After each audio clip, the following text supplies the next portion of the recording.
Okay, so today it is his 512th birthday. So he was born 512 years ago, Andrea Palladio. And Eisenman, on the other hand, I'm not sure if he was or will be 88 years old this year. Maybe you know that Palladio's name was not is not his real name, Palladio, but it was given to him by his patron, an aristocrat who saw talent and intellectual curiosity in Palladio, and so gave him this name, which is derived from Athena Pallas, you know, the great goddess. So I feel a little bit uneasy because I present now a material which I presented, and it's very possible that one or two people in the audience now already saw it, and I don't like to repeat myself. But on the other hand, sometimes it's very difficult to create new materials, new presentations every single day. And anyway, with this, with this, I will proceed. I will begin with my own photographs, which I took when I visited Vicenza some years ago. And forgive, please, the technical quality of some of the pictures, because I didn't have a sophisticated camera, but they are genuine. And I took them, and I left the hostel where I was living very early in the morning. In fact, it was night already. It was still night. And I wandered through Vicenza, and Vicenza is Vicenza, as you know, is filled with buildings by Andrea Palladio. So the pictures are, not very organized, but in a way they represent accurately my journey through the city. And I was searching, of course, for the buildings by Palladio mainly. But I think in this presentation, I will also show a building by Carlos Carpa. Now, this is Palazzo Kirikati, which was right across the square here from the hostel where I lived. And on the other side, on the right, is the Teatro Olimpico. So, in very close proximity, there are great buildings by Palladio. Now, Palazzo Kirikati has a problem. That's not how Palladio designed it. Apparently, this portion in the middle was added after his death, or I don't know. He didn't make the project like this. It was a loggia all the way, but for some reasons, this part showed up, and you can feel somehow that the building doesn't have that purity and that strength that is so characteristic of Palladio. Still, it is a building by Palladio in good measure, and some of the columns are indeed dancing. In fact, there is a book, a very interesting book about fragmenting Palladio, a contemporary book where a photographer took pictures of the columns of Palladio, which are not always, built for structural reasons. They are there also for some of them for aesthetical reasons, and even I would say metaphysical reasons. So this is Palazzo Kirikati, and I know that the Wolf Prix, for example, another deconstructivist, you probably know that there were the seven samurai, the seven deconstructivists. That is Peter Eisenman, Wolf Prix, and his partner from Kopf Himmelblau, Zaha Hadid, Daniel Lipskin, Bernard Tschumi, Frank Gehry, and Rem Koolhaas. And, the deconstructivists welcome discomfort. And Wolf Prix, for example, even wrote in a, kind of exalted teenage-like fashion, roll over Palladio, paraphrasing, I think, that pop singer, Chuck Berry, I think, who wrote, or composed Roll Over Beethoven. But in my opinion, these artists, either Chuck Berry, or if indeed it was him, I'm not very good with pop music, or Wolf Prix, it was, I think, also a gesture of affection. It's the inevitable conflict and tension between the son and the father. We're different generations, different aspirations. But when you say Roll Over Beethoven, in that very negation is also implicitly stated affection, I would say, and respect for the very one you try to roll over. Anyway, back to Andrea Palladio. Palladio, with good reasons, provoked a lot of envy, and it's understandable. I mean, this man dominated architecture for 5 centuries, and we are still talking about him. He's inevitable. Anyway, the question is, why is he inevitable? Why is he so imperiously still present? Because the architecture he did is so very different from ours. So what is it in his work that is so relevant even today? Because there are many people who use columns, who use the rhythm of columns, who use classical motifs. So why is it that Palladio stands out? And is it just a myth? It's just an illusion. We just got stuck to the name, and that's it, or there is more to it. And in fact, this is exactly the question Eisenman had in his conferences. Maybe not explicitly put in the same words, but he also tried to decipher the mystery of Palladio's architecture. Why is it so impressive even today? Why does it move us? What differentiates him from the others? Eisenman has an incredible analytical spirit. He literally dissected Palladio. When I was there in the auditorium at Cooper Union, I attended all conferences, but I didn't remain with anything except what I said, the fascination that Eisenman had with Palladio. And he's not the only one. Indeed, Palladio is fascinating. What is also interesting about Palladio is that Palladio was not like other architects, for example, Alberti. Most of the others were also painters and sculptors, and Alberti was also a fiction writer. And, most of the Renaissance and post-Renaissance people did more than just architecture. Palladio did just architecture. I mean, he wrote also the books, the Quattro Libri, about architecture, but it was all about architecture. And it was enough. I mean, you don't have to be necessarily a Renaissance man to do a splendid architecture. And he proves it. But he was a humanist, and I am sure his patron who took him in trips to Rome to study the Roman Forum saw something in Palladio that indeed was legitimate. Probably an insatiable intellectual curiosity, probably an incredible talent at drawing, probably a very astute and diverse intelligence. I don't know, but if that man, who was himself, I believe, to a degree wise, saw something in Andrea, it was because that something was there. That's why.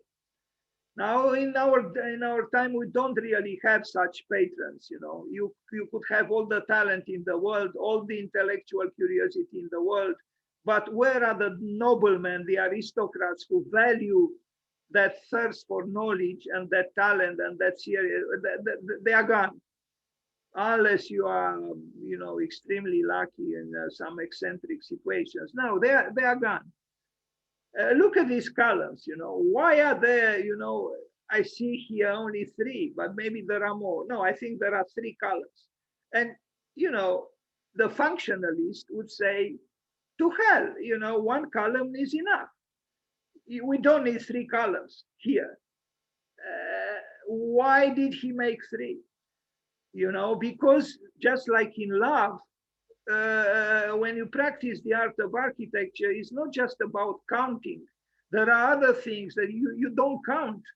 You don't, it's not about the measurable, it's about the immeasurable. Maybe I didn't say much. Now it's easy to throw these words up front, but I think you understand. Truly, these columns are dancing. Unfortunately, they are dancing too much. So my camera was not able to take an excellent pictures. I forgive, but look at these columns, you know. I was talking about these three columns here, where there is a very slight, you know, deviation from the continuity of this horizontal element. Why did he place here three? You know, maybe this is part of the magic, the mystery, the irrationality of beauty. You know, it's something here in this corner, in this place, happens. You know, and you know, the more I look at it, the more I feel tempted to improvise some kind of a inspirational talk.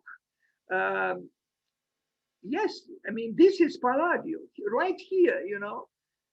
Most architects, either they would not have created this short disturbance from the continuity of the horizontal part of the building, or they would not have placed three columns here. I think these three columns here talk about the capriciousness of life and of art, talk about the irrational element in life and in art, talk about emotions, about, you know, well, look again here, you know, this beautiful grouping of colors. And this is just one building by him, you know. Just like yesterday I showed, you know, in the case of Gottfried Semper, that theater that he built with in Vienna, in Vienna, with where he has 9 stairs, one near the other, you know, and you say this is mad. Well, equally mad is Palladio here. Look at 4 columns right here, and you know, this is a very short. They are very short distance from each other. So the rational mind, the calculating mind, would say this is ridiculous. But it's not from an emotional point of view, and from because there is also here a special condition, and this special condition is testifying about the accidents in life. And look what is happening here. I mean, I think is love. I mean, sorry for being so banal in my wording, but it's love here. It's like there is tension, there is contradiction, there is, I don't know, an agglomeration of various things in this part. And this is about the events. I mean, look, they are dancing. Literally, these columns are dancing, although they are not dancing. They are static. Anyway, inside whatever I was able to photograph, and again, you know, this eventful placement of the colors. And it's too bad I don't have here a picture with that you know, situation in Vienna where Gottfried Semper agglomerated you know, space not quite big with 9 stairs. I mean, public stairs. And you wonder why. Well, again, you know, why, you know, human beings keep asking why is this happening? Well, it is happening because it's life. This is actually the building where something he lived. I think I have other pictures. It's not far away from Palazzo Kirikati. Others think that no, it's just a myth, but there is a you know, some writing here on a tablet where it says this is the Palladio house, but it's not very sure. Anyway, it doesn't really matter if he lived there or not. What matters is a building by him, and it is a building by him. And yes, maybe I should spend more time studying these buildings and arriving at some kind of analytical conclusions. And maybe then I will understand what Eisenman tried to say and had no effect on me at that time. Anyway, so I continued the trip. It was, I don't know, around 5 a.m., 4 a.m. I don't think it was later because it was still night. And I couldn't sleep very well. So I said, let me find Palladio, when the day is not yet day.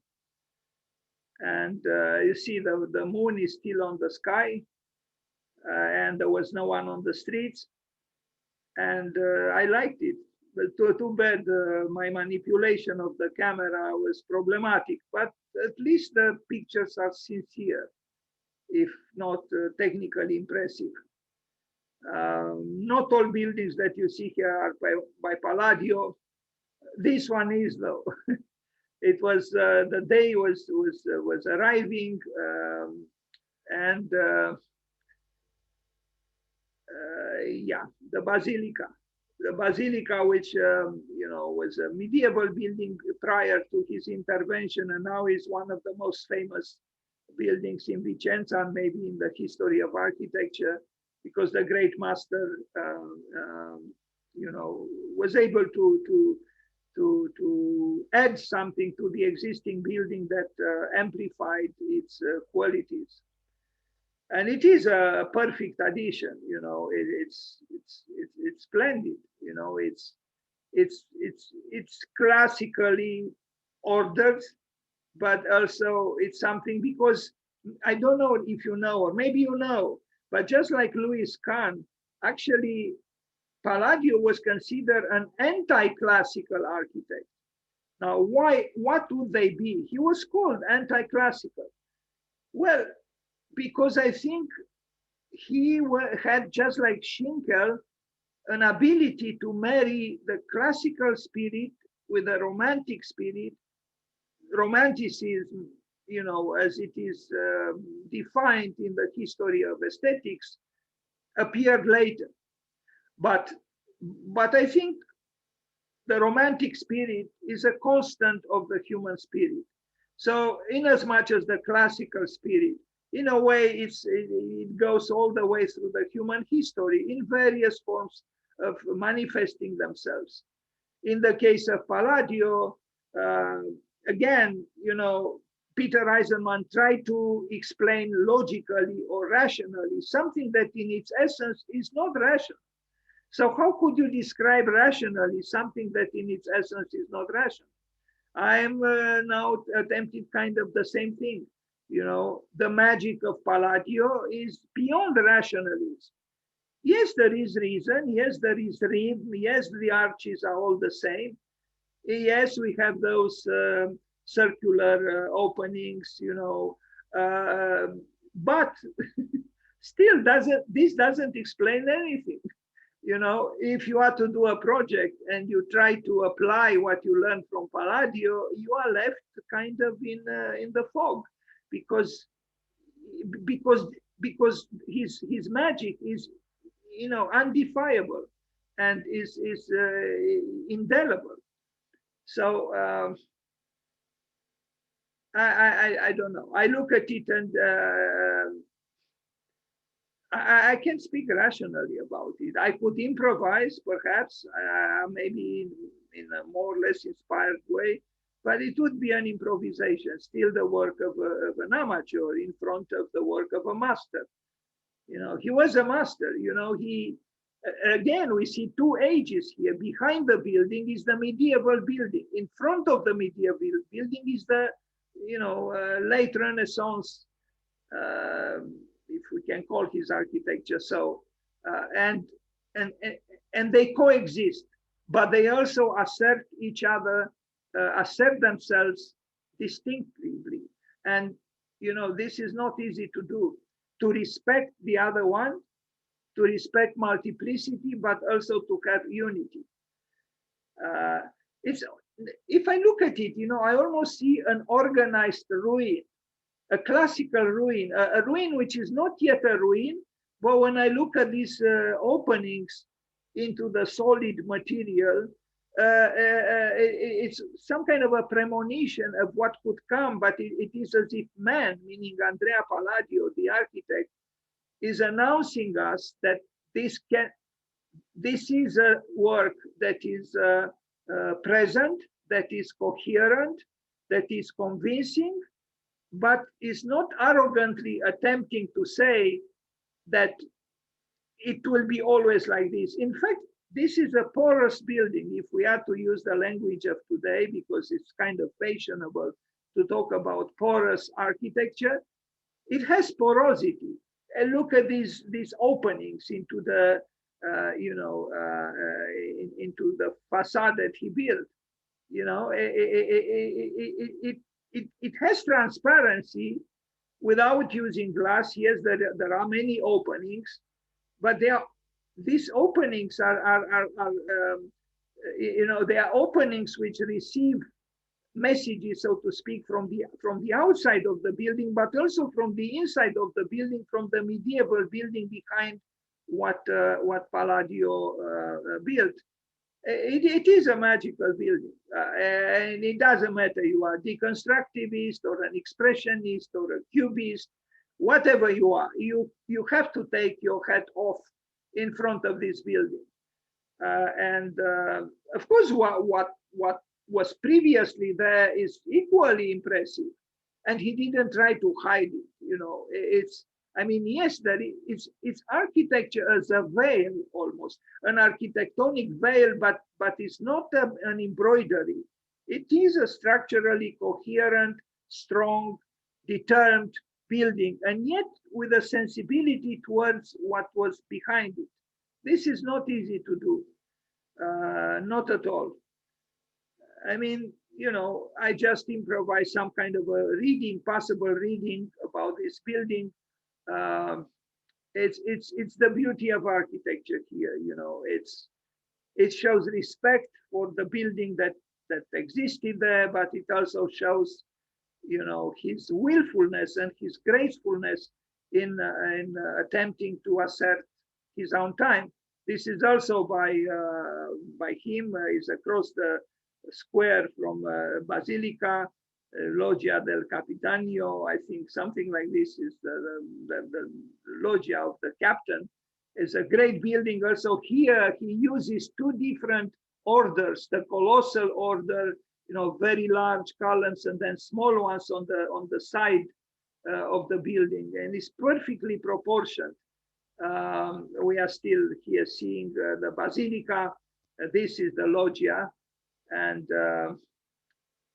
look how gracefully he introduces ornamental elements, on the sides of the columns. So it's really musical what happens here. The column is accepting itself as a structural element, but then there is the ornament which embellishes it and gives it richness, and everything contributes to everything else.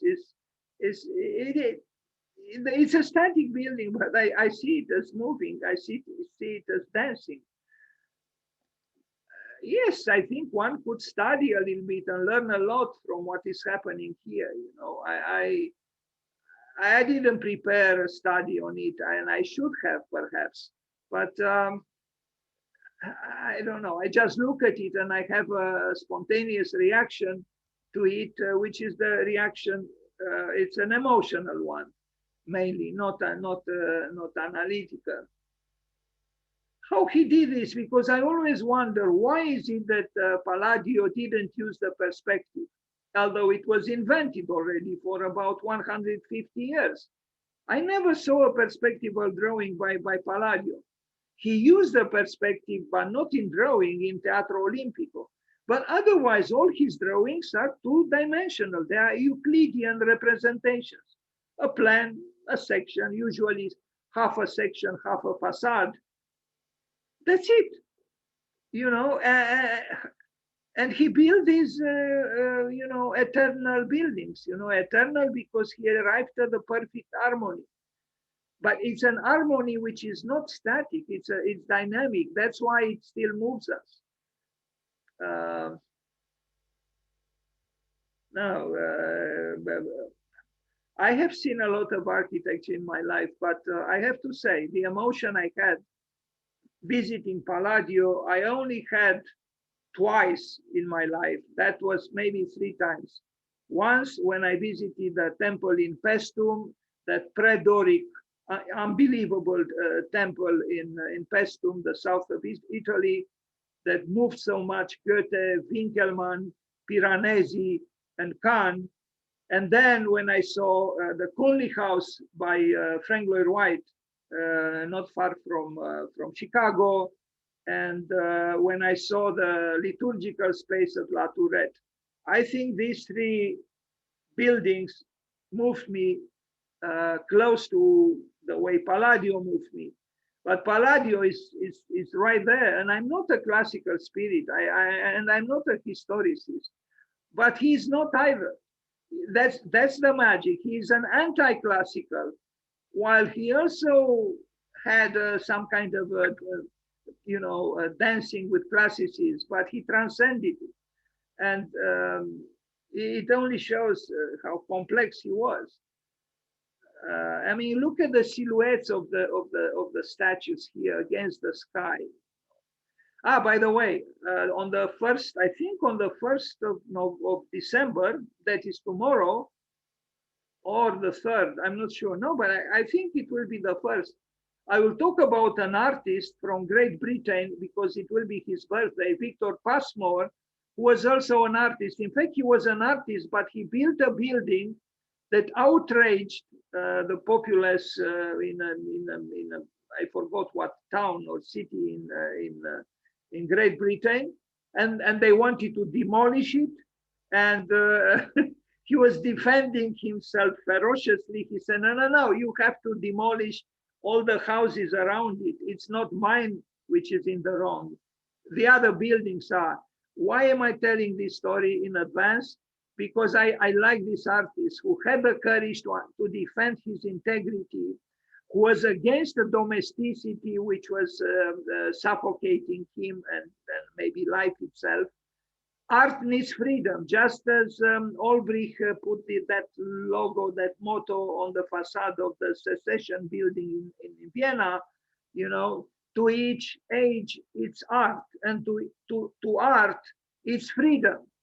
And this is what these statues proclaim, and this is the spirit of the human being that is free.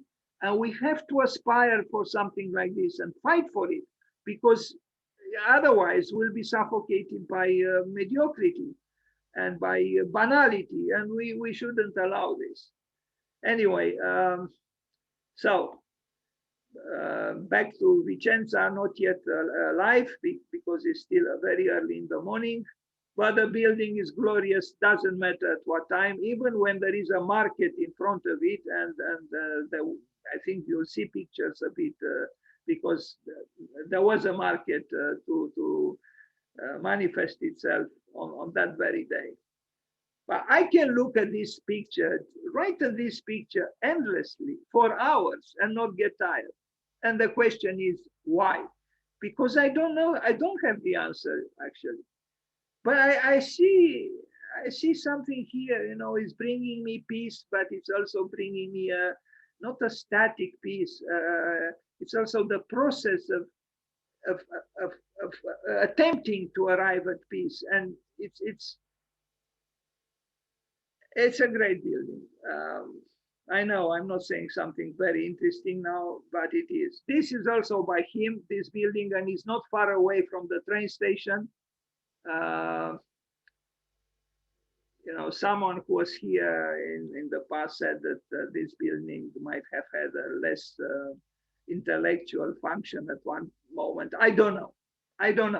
But when I look at the facade of the building, and mainly is the facade, besides the plan and the drawings for the building, I am moved again. Why am I moved? I see 3 columns there that and 2 balconies and 4 windows. Why am I moved? I don't know. I mean, I could try to verbalize a little bit. Like, for example, betrayed symmetry. It is a betrayed symmetry here. It is perfectly symmetrical, but there is a but. Look what is here and look what is here. And, nature, I think, works in the same way. There are, resemblances, there are apparent symmetries, but nature never works dogmatically. So the betrayed symmetries of Palladio, I think, parallel the betrayed symmetries of nature. And I think true order is not static.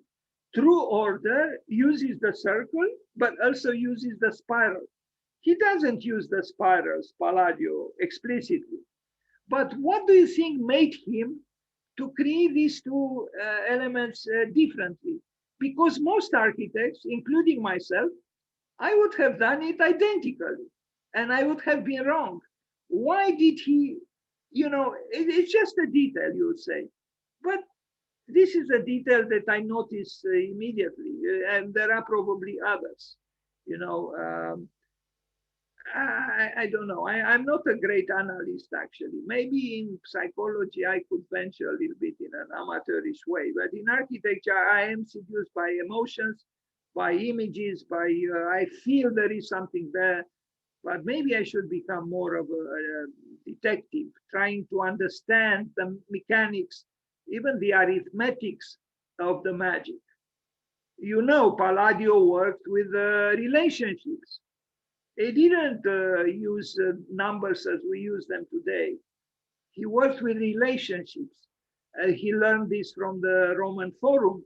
And we don't work with relationship, with proportions. He had a knowledge that today is vanished. I don't know if we could work in the same way. Anyway, I love this building too.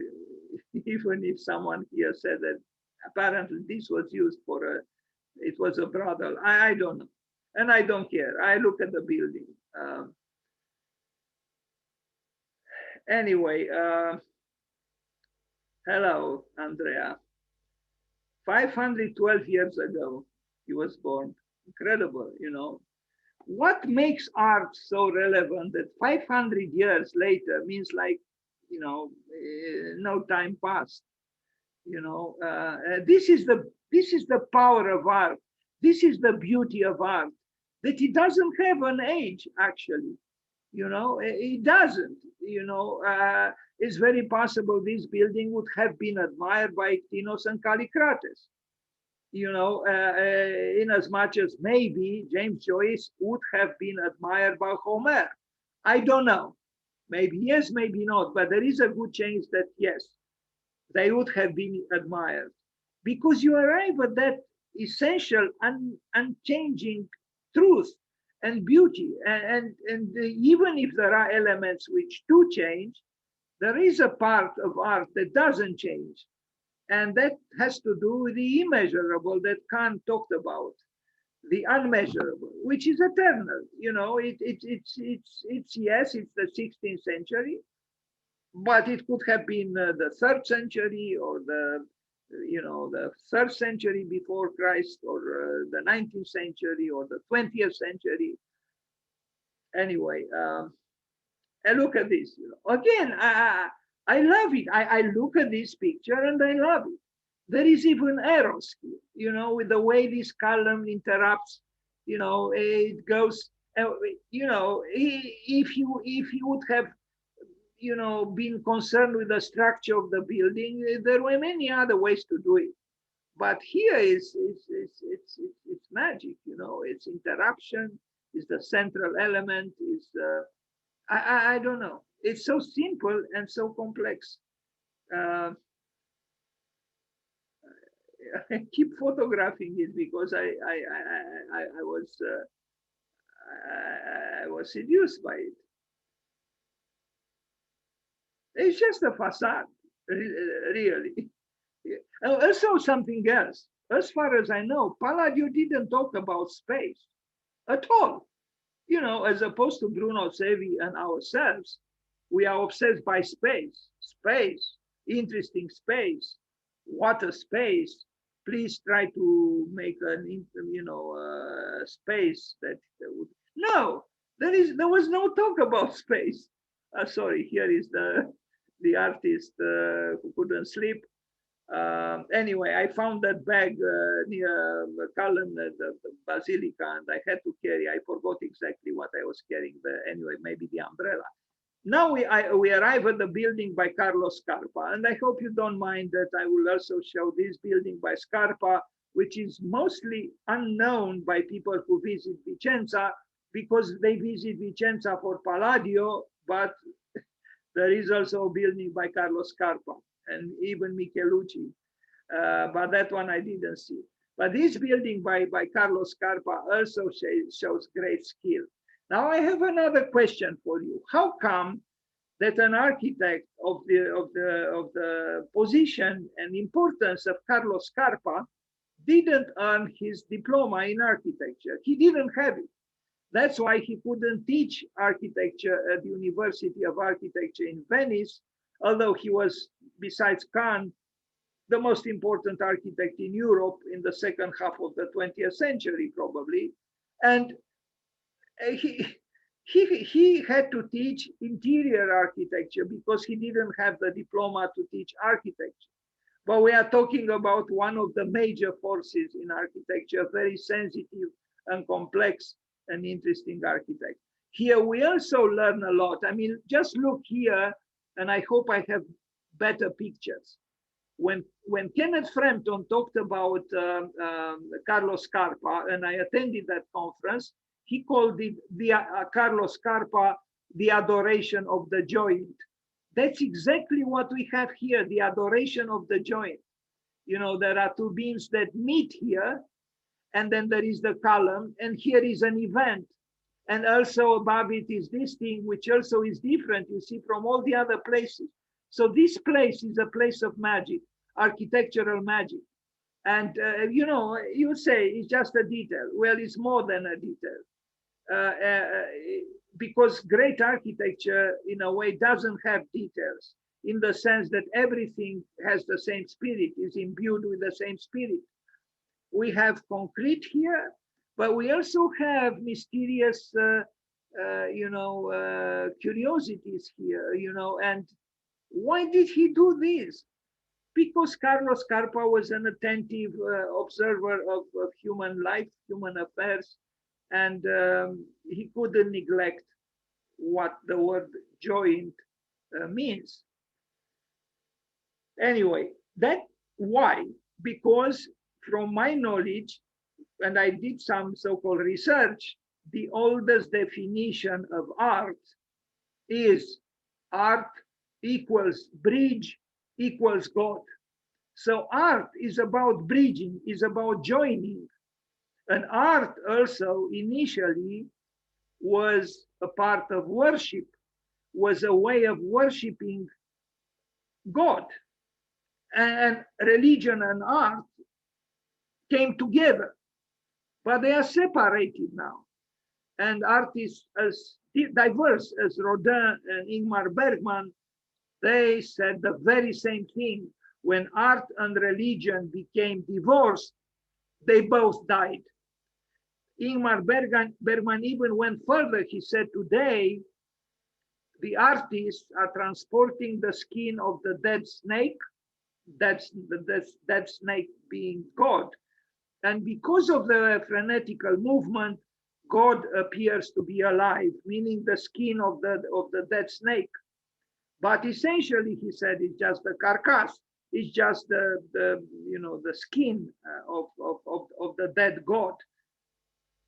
This doesn't mean that the effort of the individual ends, the artist is irrelevant. No, it's not irrelevant. But that conjunction, that unity between art and religion is gone. But individual artists like Carlos Scarpa has had, certain premonitions, intuitions, maybe not sufficiently crystallized feelings. Here we see, I don't know, I don't want to become too exalted, but again, think about it. No architect who is a rationalist would do something like this here. No, this is about going deeper into the matter of architecture. Just in this place, just as Palladio played with the 3 columns or 5 columns the way he did, so does Carlos Scarpa here in this small part of the building. And it's very, very easy to overlook it, to not notice it. But look at it. Here we also have a betray symmetry. This is a little bit to the right. It's not right above it. But here, again, what we have is the meeting between the vertical and the horizontal, and then 2 parts of the horizontal.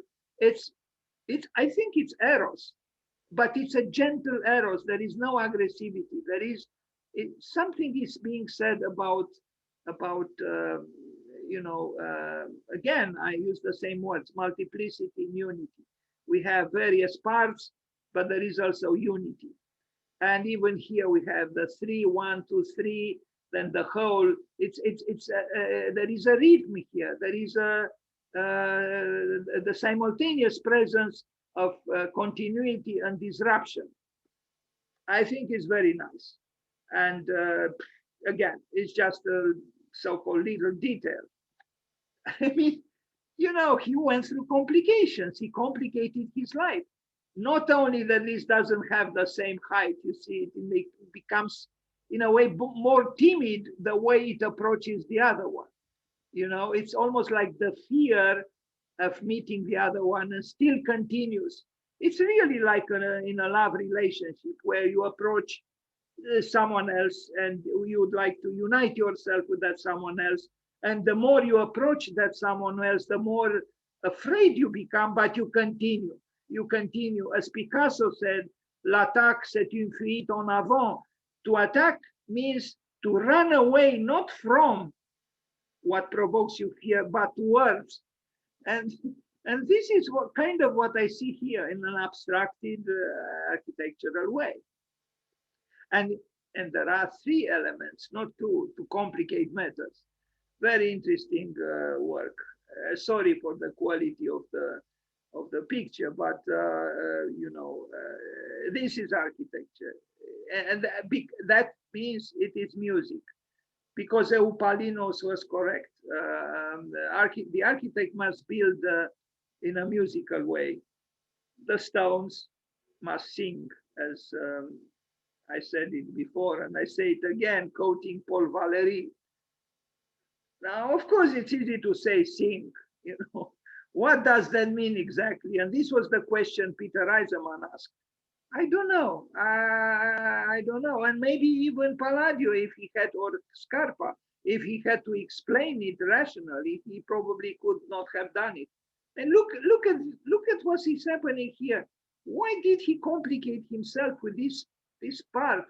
He does want to tell a story, because he could have continued with his building all the way, the same way, like here. No. Something is happening here. It's like the whole building is preparing the viewer for the event that takes place here. And interestingly, is not above the perfectly above the entrance. It's unpredictably on the side, asymmetrical. Very interesting work, and done with subtle means. There is also another corner, and I hope you will arrive at some pictures. Is here. This is also magnificent, and you remember what I tried to. Maybe I didn't succeed, but I tried to say about Palazzo Kirikati. Here is not Palazzo Kirikati, but it's the same thing in the corner of the building. Scarpa gets wild. Look at this. This is different from this because it is a different condition. Here, 2 walls meet in the corner. But look at the metallic viscerality in the corner. Sorry for the quality of the picture, but you cannot remain indifferent to this. You know, it's impossible. And of course, nothing rational would have justified something like this. No, this is not about reason. It's about something else. Sorry, this is anyway something. Yeah, look at this. I'm sure I like to think that Carlos Carpa smiled when he did this, and he knew he was doing something having to do with the essence of architecture. And I think the essence of architecture is here, really. Done with contemporary means, done with metal and concrete, it's fine, but it's architecture. You know, it's all about, look at this, this is convex, this is concave, but without using curvatures. They play hide and seek just like the Brion cemetery that he built. You know, it's all about the interior and the exterior, about extending and contracting. Is the forces of life are condensed here in this corner of the building. You know, and it's very, very easy to overlook it, not to look it, because not to see it. I mean, look, the building is big, but this is just here, right here. But what a joy to discover it. You know, I think the architect should have joy discovering. Otherwise, of course, you could say this is too, I don't know, pedestrian, or I don't know. Also, look at the top. Do you remember the circular holes in the Basilica? This is the homage and the reference and the connection between Scarpa and Palladio. He didn't try to compete with Palladio to make another Basilica here or whatever. This is just a small gesture of affection for the great master that preceded him. You know, you are in Vicenza. You know, you are in the city forever dominated by Palladio. This is your taking off your hat in front of the great master architecturally. That's all there is. He didn't have to do these things. They are discreet, rather discreet, but noticeable homage to the one born today, 512 years ago. Otherwise, the building is contemporary, is modern, is name it as you want. Anyway, we move to other older buildings. I don't even know what I'm looking at any longer because they have all kinds of great architects, one after the other. The influence of Palladio was all over. But you know, even if we don't talk specifically about Palladio, they will still be these buildings under his influence. And look at these oblongs. I love oblongs. We don't use them any longer very often, but I think oblongs have, not only they have a great function, but they could even look good. And especially if they are made of wood, you know, it could have a patina, it's a warm material. And so I am all for oblongs. You know, to keep the noise out and pollution perhaps sometimes. And you could also create various conditions of light with the oblongs, and you might not even need curtains. Anyway, the fascinating city, Vicenza is truly fascinating, and it's just 1 hour away from Venice. And yeah, a great city. I don't know any longer if this is by Palladio or not. We'll see other buildings by Palladio, no doubt. There are flags hanging there because some of these buildings are, you know, institutional. They receive certain, you know, institutions that need to assert themselves through flags. You see the Basilica at the end of the street. And the people preparing for the market. Of course, we need commerce in order but yes, the people are installing the tents, you know, commercial tents, but look at the building in the background, you know, just fragmented as it is. Isn't it true that this building says ars longa vita brevis? Whatever Lebbeus might say, that is the other way around. Deep down, I think he thought in the same way. Art is long and life is short. And, from 450 years ago, Palladio is saying, telling us hello through this building and others. And, a great building is not diminished by the presence of commerce in front of it. No, no, because the dignity of the building is not losing itself yes, there is the pros of selling and buying, but behind it is something else. As you know, in front of the Gothic cathedrals also there were in the Middle Ages markets, selling and buying. Sometimes this happened even inside the cathedral, but the nobility of the cathedral remained. Just as, look, isn't this a clear expression of the two sides of life? Here we have the market, busy, putting up these temporary structures, bringing the merchandise on the tables, the van, and all the rest.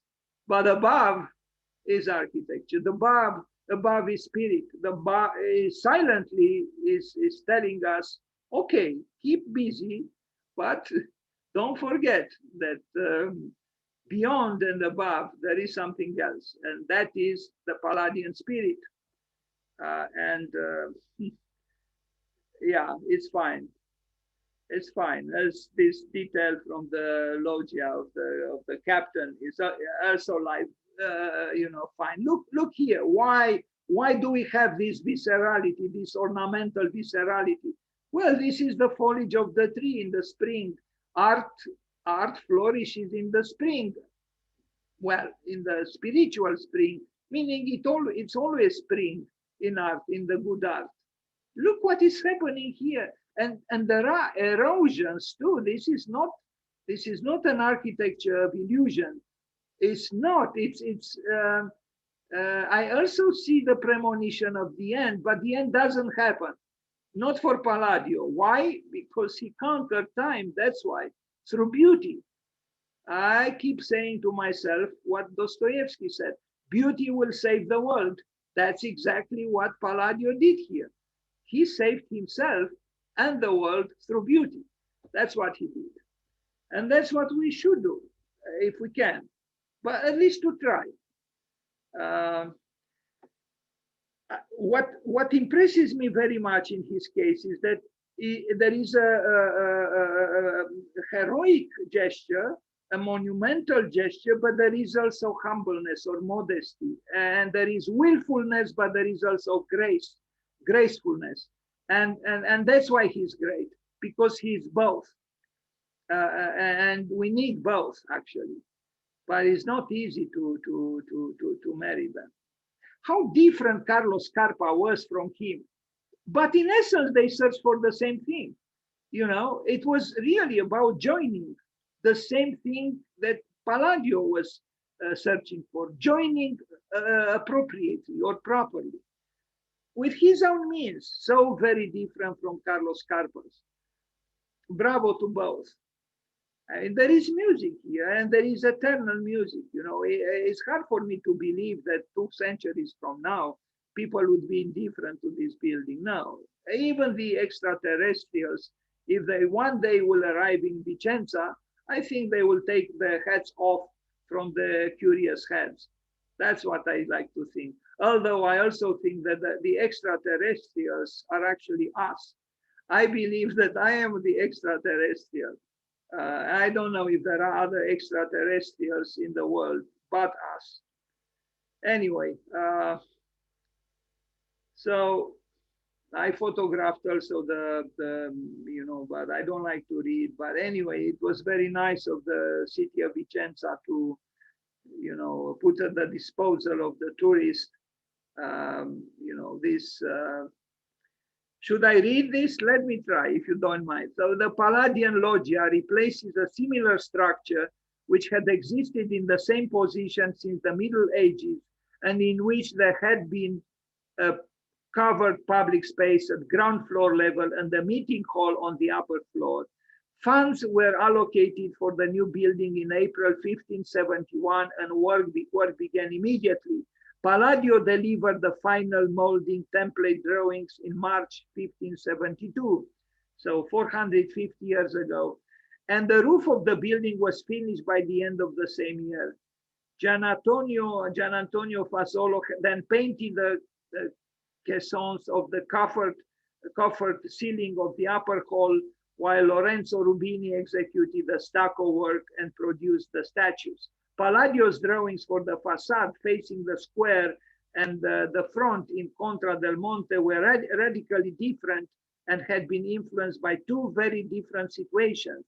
A powerful, gigantic order of columns emphasizing the vertical dimension was evidently an appropriate solution for the clear view of the building provided by the open piazza, while the narrow dimensions of the lateral front and of Contra del Monte resulted in the choice of an order more moderate in size.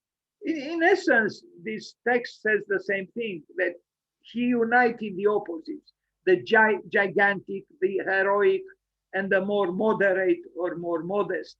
And this is Palladio, I think. He was able to balance properly the opposites.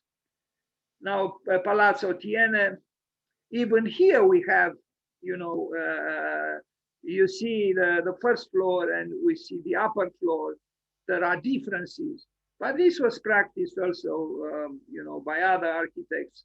And they had the knowledge. It was easier in a way for them to function architecturally than it is for us, because we are completely without guiding marks. They had the guiding marks via, the antiquity. We don't have it. We can do anything. But as a poet said, when we can do anything, nothing matters. So I don't know if it's quite true that nothing matters, but I know the anguish of having complete freedom and having no guiding marks. Anyway, and this stone is beautiful. I mean, we don't use stone any longer. Very, very rarely, if at all. But I would agree with Lina Bobardi, and her birthday will come on the 5th of December, when she wrote a book called with the title Stones Against Diamonds. For Lina Bobardi, stones were more important than the diamonds, and I'm on the side of Lina Bobardi. Unfortunately, people in general are seduced by diamonds, not by the stones. But look at these stones. They are, in my opinion, more valuable the way the architect used them than diamonds. But yes, most people love diamonds. They consider the diamond precious, but the poet loves the stone, not the diamond. The diamond is too glittering and in a way too cheap. That's why it's so expensive. I know I used a paradox, but it's kind of like this. Nobody would care about a piece of stone, right? But look what Palladio did with it. Even here, there is music. You look upwards and you see music. There are transitions, and there is, I don't know. It is something magical. It is, and it continues also on the upper floor. What can I say? This is not sleek architecture. It's not. I mean, Zaha Hadid said that she wanted to create a raw, vital, earthy architecture. Well, not really. Maybe that's what she wanted, but her architecture is too sleek to be raw. It's not raw and it's not earthy at all. So if that's what she wanted, she didn't achieve it. She has other virtues, but not this one, not rawness and not earthiness. Even here, really, it is magical, and it's so simple, it's so simple and it's so logical, and at the same time, so beautifully illogical somehow. It's just, I don't know. He knew something that, I don't know. I don't even know if it can be communicated. In this sense, I believe both Wolf Prix and Zaha Hadid were right. You cannot teach architecture. They are right, and this should be remembered by any professor of architecture. Architecture cannot be taught. Zaha and Wolf Prix, they thought that the only thing they could do is to inspire the students. And as long as the students do not copy them, do not clone them, is fine. Unfortunately, I have seen an exhibition at IOA in Vienna with the works by the students of Zaha Hadid, and unfortunately, all the works I saw exhibited were like clones of her own work, and that is not. I don't think that. I hope that's not what she meant by inspiring them. Anyway, back to Vicenza, back to Palladio, back to arches and solid wooden doors, back to tall spaces, back to the viscerality of the facade. You know, it's not a sleek, you know, flat surface. It's something else.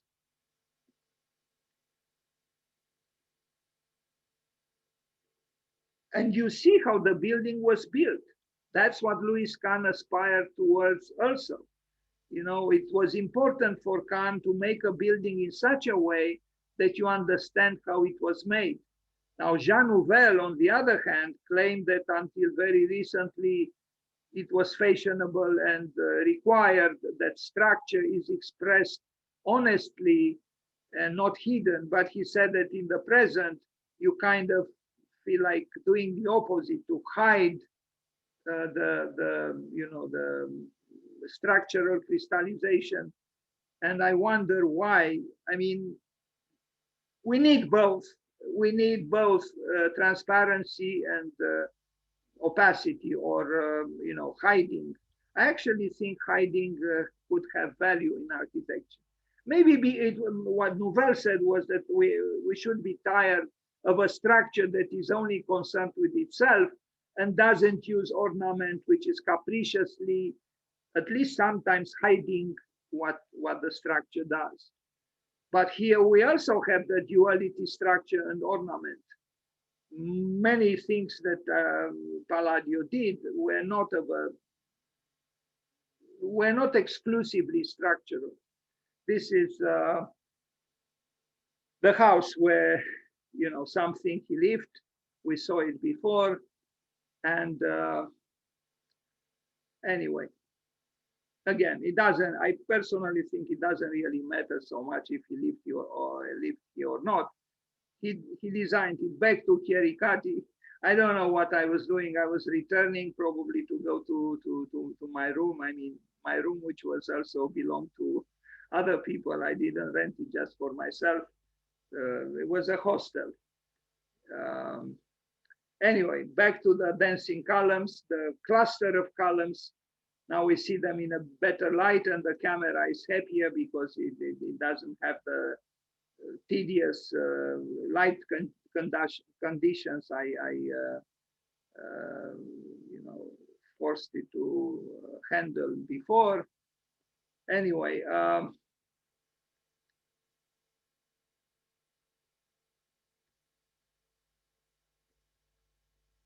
yeah, this is the part that apparently was not designed like this for. And I am trying to imagine how the building would have been without this. I think it would have been better, but it could still be demolished. I know that I suggest we should do that, but anyway, it is a different kind of architecture. It doesn't cross our minds any longer to do something like this. We would think that it doesn't belong to our time because we lost the desire to communicate with the sky, physically and metaphysically. Because it is true, if above these statues flies up an airplane, well, then maybe indeed we won't need the statues. But at the time when he did it like this, there were no planes in the sky. Here is the person who is talking to you now. And the bicycles of Vicenza, they love bicycles, and yes, the city is coming to life, and in a beautiful way. There are no cars here, mostly bicycles, and that's very nice. Um, it doesn't matter. Teenagers, older people, they're all on bicycles, as it should be. Here I was planning to take a bus to another city. Sorry, what am I doing here? I think I'm going towards La Rotonda, if I'm not mistaken. But I'm still on that important avenue, which has buildings by Palladio, almost one near the other. They are all, urban buildings integrated into the fabric of the city. Palazzo Valmarana, Braga, 1566. So he was born in 1512. No, in 15, let's see, 512 years, 1508. And he was here for 58 years old. Andrea Palladio.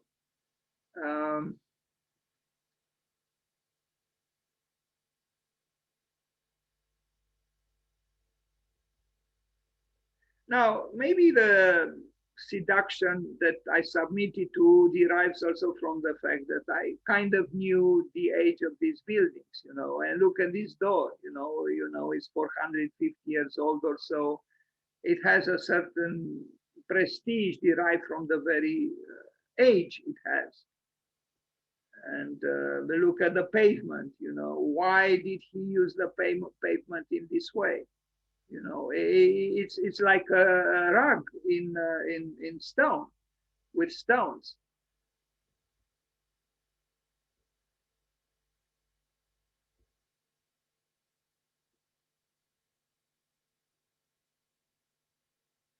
I know I asked someone to take a picture of me here. Maybe that man who was lowering himself there, he was repairing something. But look here also, this was lost. We don't do this sort of thing any longer because we are too much in a hurry. We just use round columns all the way straight from the bottom to the top. And we don't think about intermediate elements. No, because we are in a hurry.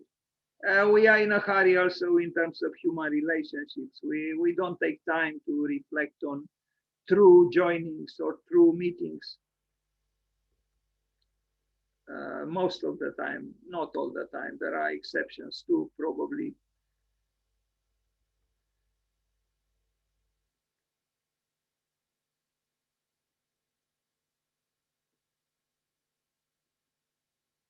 I am showing you the picture just as I took them. Here I am without, maybe I should organize them in a more concise way, but I thought of showing them to you in the order I took them, and that's how I took them.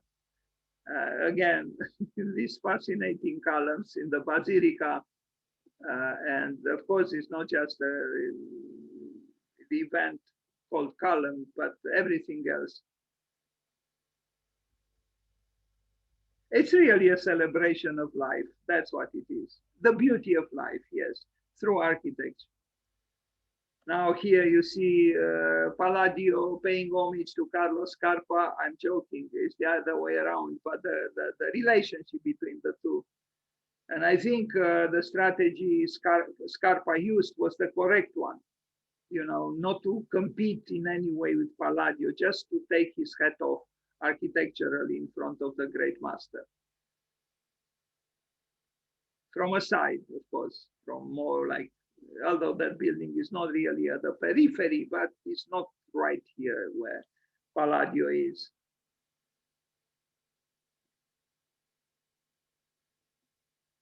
So we are still at the Basilica, and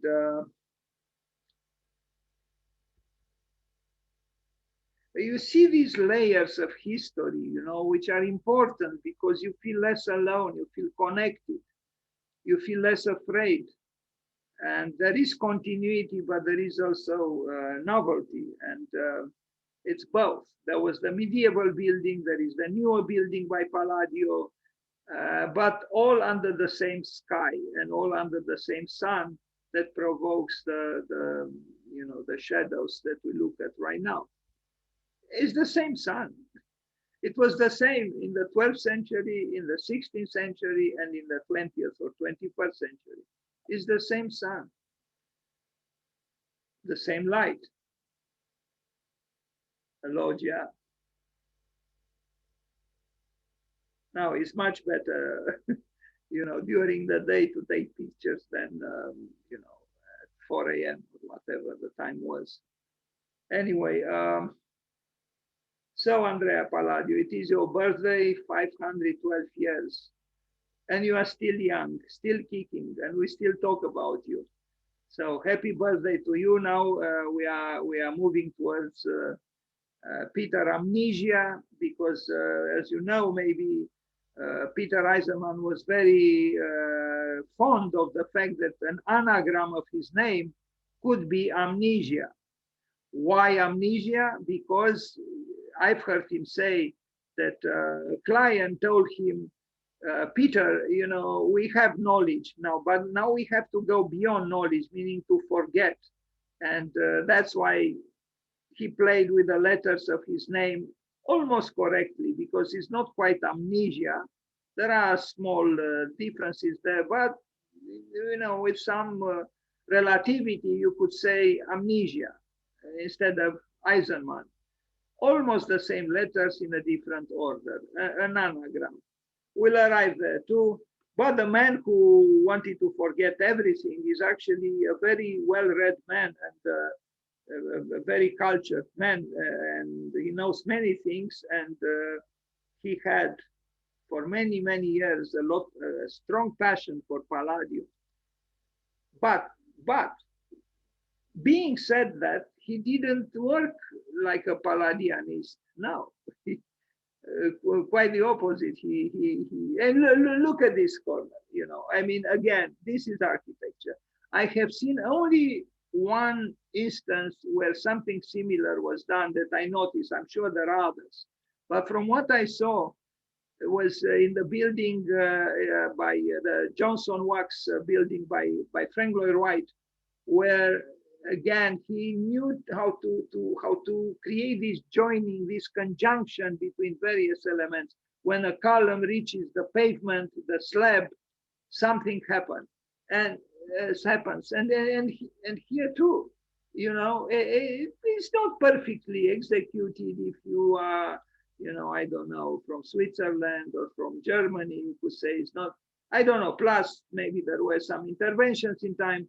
But the idea is glorious, it's the transition from the sublime of the column to the pedestrian, to the prose of the horizontal surface on the ground, and it is done with an intermediary. It's from the roundness of the column, then it has this third element that is in between. So it's about in betweenness, and I don't know. I think in just this small detail, something would make us think, and because just as in the case of Carlos Scarpa, he understood something about the nature of architecture.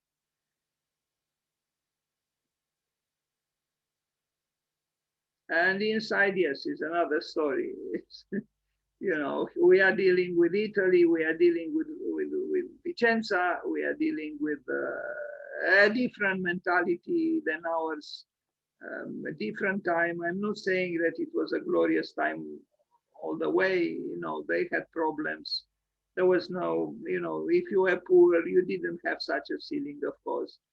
But this was not done just for the one who gave, who paid. It was a celebration of life through beauty that benefited even someone like me centuries later. And so that's why I think what we call beneficiary is only in part correct, because the beneficiary is not just the person who gives the money, who pays for the work, but also the architect who finds joy in creating the work and see his vision built, is also the passerby, is also the critic, is also the publisher of the book where the building might show up. So the beneficiary could be, many people, the beneficiaries. I would call them beneficiaries, always the plural. We all benefit from Palladio's work. It wasn't just the man who paid for these buildings. Now, Palladio Museum, we have seen images from the inside. Now I'm exiting. I don't know what I'm doing. Exiting, coming back, I couldn't leave. Even this pavement is noticeable and memorable. You know, why did he have this contrast? You know, between, it's still a horizontal surface on which you step. You see my sandal there, after all, but there is richness. Anyway, I'm not going to read this, plus I can't if the writing is too small. Palazzo Barbaranda Porto. And this is a very, well, kind of a small part of his oeuvre, because a very important part of his work, as you know, are the villas outside of the city. And, you know, those are maybe even more,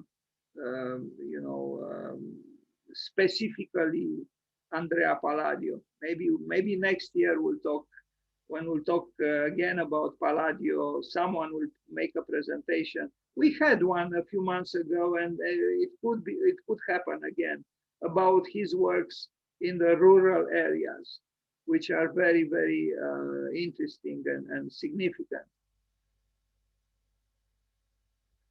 In a way, I chose wrongly, because and I'm beginning to regret a little bit, because it is a difficult task to attempt to talk about Palladio, but then to also talk about Peter Eisenman on the same presentation is not easy. And there are 400, almost 500 pictures in this presentation. But since Peter Eisenman showed up, I'll begin to talk about Peter Eisenman. Now, I like this any advice for the young. He asked himself, or he was asked, any advice for the young? And Eisenman says, unless you are really committed to being an architect in the true sense of the word, it's a terrible business, and I wouldn't recommend it for anybody unless you need to do it for some personal reason. I would say go into business, go into law, medicine, but don't be an architect. Well, what do you think those personal reasons might be, or that personal reason might be? I think it's love, it's passion. If you have that passion to become an architect, don't go into law, medicine, and whatever, or business. No, do architecture, but you must have that passion. Otherwise, it's useless, really. And he's right, it's a terrible business. It's terrible if it is a business. If you study architecture and learn it as a business, you fail. He's totally right. You shouldn't do it if that's what you understand by architecture. Le Corbusier said architecture is not a profession, it's a state of mind. What did he mean? A state of mind? Yes, it became an obsession. It's about love. Well, let's put it simply. You love it, you do it. If you don't love it, don't do it. Do law, do medicine, do business, do whatever, but don't become an architect. He's right. Now, the architecture we remember is that which never consoles or comforts us. Now, this is a provocative statement, isn't it? Because most schools of architecture tell you the opposite, that we have to do functional spaces, that the refrigerator needs to be properly placed in the kitchen, that the sofa should receive us beautifully, that following on the footsteps of Neufert, we should do this or that or this or that. But Eisenman is telling us, no, the architecture we remember is that which never consoles or comforts us. I'm not entirely sure that he's right, but I am on his side in the sense that architecture is an adventure, is not just about comfort and function and material or materialistic concerns. Like, for example, here, in Berlin, the famous now, Holocaust Memorial. It is a place. It is a place, but you cannot really say it's a comfortable or consoling place. Anyway, you might say in this particular case, of course, it's a memorial. It's a cemetery in a way, right in the center of Berlin.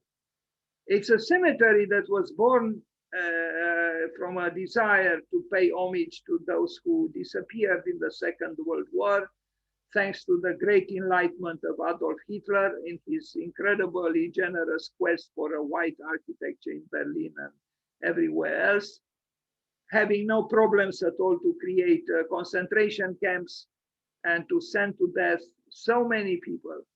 Unbelievable, actually, Anyway, so this work is, of course, by Peter Eisenman, and I think he did a good job. It's some kind of, I described it previously as some kind of cerebral sunflower. A sunflower that is actually gray and is a memorial, but and a cemetery, but somehow in its vibration, you see there is a slight movement there of these stones. There is a promise for the, and I think is a very subtle way. Eisenman is a subtle way through which he suggested a possible transcending of the misery of what happened then in the Second World War. But he's still a rationalist. He even said, architecture should always start with a grid. I don't quite agree with him. I know architects who didn't start with a grid, like, for example, Alvarado, and there are others, even Carlos Carpa. But, once he starts with the grid, then he starts to modify it and to alter it. And so there is, he is a complex architect. He's not simplistic, Peter Eisenman. I particularly like this work. It's a bus station, and I think it's done very well. It's a small work, but I think it's a good work. And I only regret that he didn't build that tower for Max Reinhardt in Berlin. I hope I have here the project. You'll see it, and you probably know it. Anyway, this bus station by Peter Eisenman, I think, is a success story, if I am to use this language, which I usually don't use. Why? Because there is stability, but there is also instability. And every time this happens in art or in architecture, potentially something good comes out. How to bring instability into a structure, into a context that is, is initially at least grid-like or rational. How to bring that instability? Well, Palladio did it with his cluster of columns. Scarpa did it in different ways. Peter Eisenman also in different ways.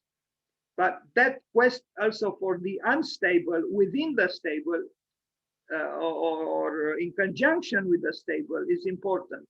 This is in Santiago de Compostela, the cultural center, which is an architecture building that became landscape.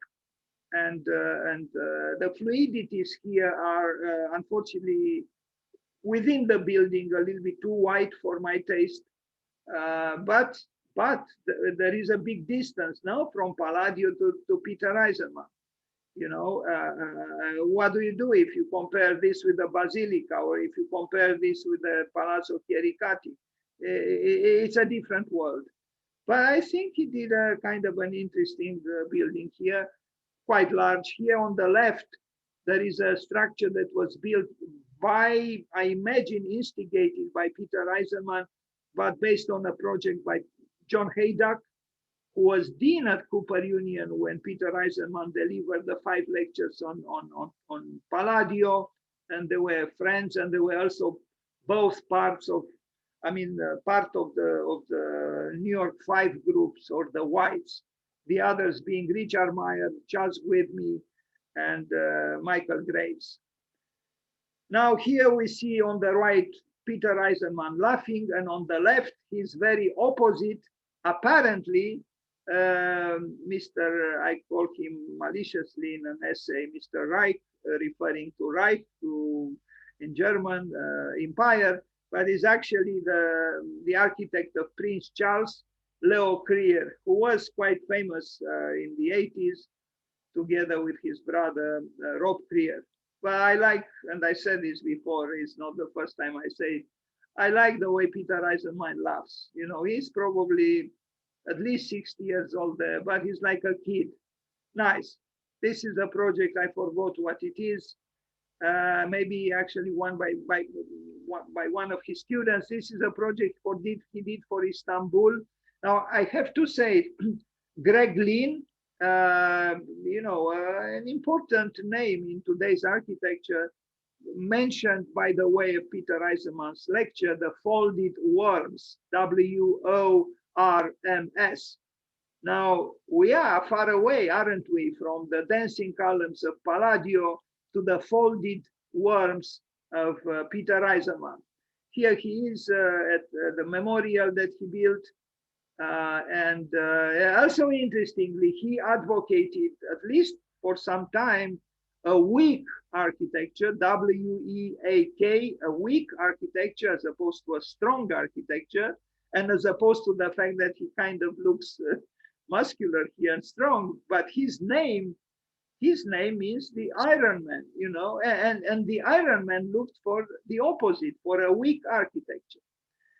Anyway, I still think he did a good job here. She is with a developer, I think, of the project.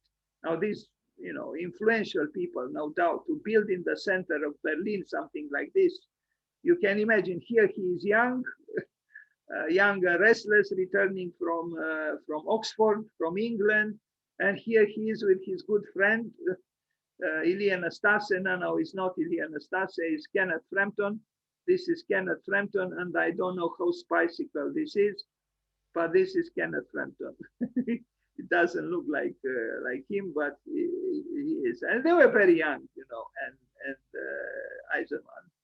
Now, this gesture was identically also made by Frank Gehry, and I wonder why. You know, why are these architects obviously were kind of spoiled by, well, not without reasons, but they had commissions, they had fame, they, you know, created interesting works, they were acclaimed, and they still raise that finger. The question is why? Anyway, this is the School of Architecture in Cincinnati, built by him and repaired 20 years later with a major financial effort. Because here's the deconstructivist, is not so familiar, maybe also in the name of space, creating unbelievable spaces. You neglect a lot of rules of the art of construction. So the building needs a refurbishment 20 years later. Just compare with the buildings of Palladio, whose age is, you know, almost 5 centuries. So anyway, this building I hated when first was publicized, you know, is the Wexner Center for the Arts, Wexner Center for the Arts, where he tried to, you see the grid on the right, and we see the mimicking of the previous structure, some kind of a brickwork, but it's so sterile and frigid. And but that's what he wanted to make. I remember I was very, very irritated by this building. I thought it was not architecture. And somebody wrote about Eisenmann's work that is decaf architecture, DECAF, decaf architecture, meaning as it was written, it smells like it tastes like it, but it isn't it. Just like the caffeinated coffee. And I think there is a little bit of truth here. Also, what is very interesting, a few months ago, in a dialogue that Peter Eisenman had with Mario Carpo, and there was another gentleman at the University of Texas on Zoom, he actually asked himself, as if he wasn't quite sure if he was indeed an architect. Very interesting, and this only shows that actually he was asking questions about himself that very few architects, much less, accomplished as he is, this question: am I really an architect? I think to have the courage to ask this question, even if you do it at least in part hypocritically or rhetorically, is still something. Anyway, this is a convention center, huge, and he tried to destabilize it in the name of that insecurity or, the need for something unstable or less stable. But the building is still a monster. It's huge. I mean, look at this is probably a bus. So you realize it's a huge convention center in Columbus, Ohio. Sorry, this was from the Wexner, where we see the remnants of the grid that he thought any building should start with a grid. So this is the convention center, and this is again Santiago da Compostela, the mountainous building, and this is the Holocaust Memorial in Berlin. And here he is with Leo Krier. I don't know, they seem to play chess there, but no, this is from a book.